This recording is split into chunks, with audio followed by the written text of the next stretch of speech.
So Gary Vee says that if you want to be a millionaire, you should become a workaholic. But my question is it worth it? Let's talk about that. So, hey, I'm Rashida, a recovering workaholic and your dream strategist. And I help workaholics learn how to work less and live more so that you stop sacrificing all of this time at work to give up your life. So if that sounds good for you, I would love for you to stick around. So I was watching this video from Gary Vee. I'll put it right here so you can watch too. The way the video starts off is if you want to be a millionaire, then you need to become a workaholic. Hustle culture, the American culture makes us feel that all of us should want to be a millionaire, but is it worth it? But what if there's another option? Why can't we be financially stable and enjoy our life? And that's what I actually love about the F.I.R.E movement, where you can learn how to put enough money aside to live your life and enjoy your life and still have enough money to take care of yourself. You don't have to be this workaholic in order to live your life. Here's one thing that I truly do agree with Gary Vee. He says, don't sit around complaining with your friends about why you don't have the things that you say you want in your life. If you want $1 million, you need to be doing the things that are going to get you to that point. But don't say that you want $1 million, but you're wasting money doing things that are not going to help you actually build your business or grow in that company or grow your stocks or invest whatever it is that you believe is going to help you get there. Don't sit around and complain when you're not doing all of those things. I totally agree with him.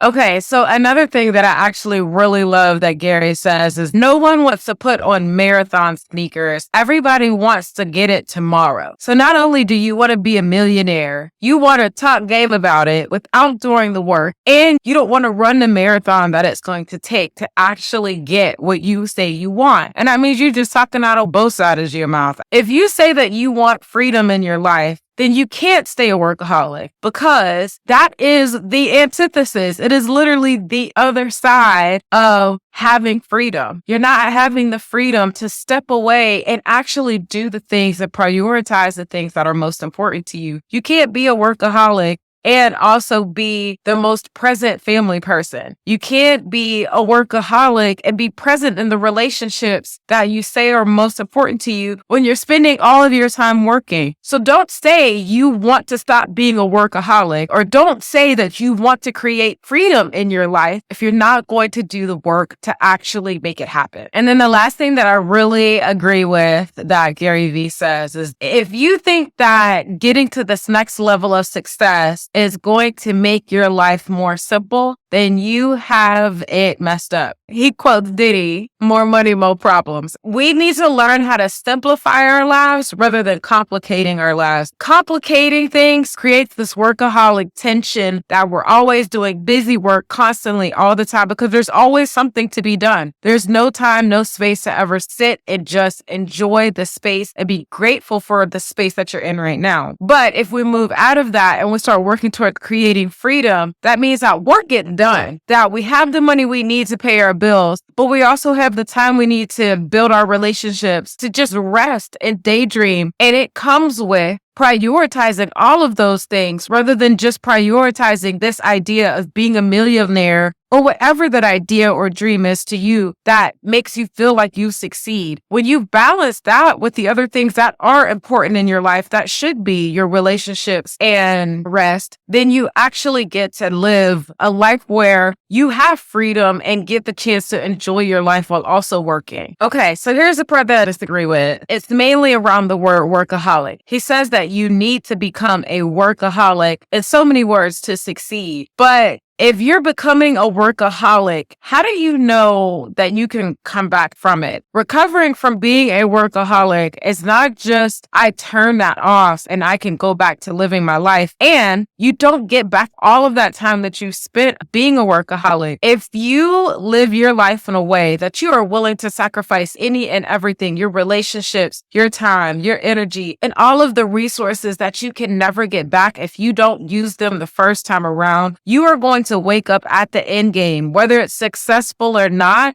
and you're going to wish that you had made a different decision. You're going to wish that you valued the things that were important to you, that you prioritized the things that were most important to you when you had the chance, but you're not going to be able to get that time back. So being a workaholic, to get to that success is literally sacrificing everything that you're wanting to be successful for. So instead, be grateful, use it, live in those moments now, and work in a way that allows you to have rest, that allows you to value those relationships, that allows you to also keep moving forward towards your long-term vision without sacrificing any part of it. All of these three things can live in harmony if we take the time to create a structure to actually move forward with it. And as Gary Vee says, be less about talk and more about doing it. So if spending time with your family is your priority, if you want to make $1 million, don't talk about it. Do the work to do it. If resting is important to you, do it. And if you want all of those things, create a structure that will allow you to do all of those things with balance and with harmony so that you can actually come to the next season of your life, to every season thereafter, to your long-term vision and say, I did what was most important to me. So saying that you have to become a workaholic in order to be a millionaire is like a red flag for me, because you're not going to be able to get that time. You're not going to be able to get that energy. You're not going to get that part of you, of your life back. And if it takes you all the way to the end of your life in order to finally succeed at the thing that you've been wanting your whole life, that you've become this workaholic to be, then your life is gone. And you'll never get it back. It's over. You've lost your chance because you didn't take it when you had the chance. You decided to be a workaholic in exchange for giving up your life. Workaholism is an exchange for living your freedom over being able to succeed. And if you don't learn how to find the balance or make a trade-off and a rhythm so that you can live in this space of both, then you're going to give up everything that you actually want before you even get started. All in all, I really agree with what he said. That being said, the question is it worth being a millionaire if you have to sacrifice your life? My answer is that depends. You might be the person that believes that money is enough for you, but I am not that person. I'm the person that wants to make enough money to live a life, save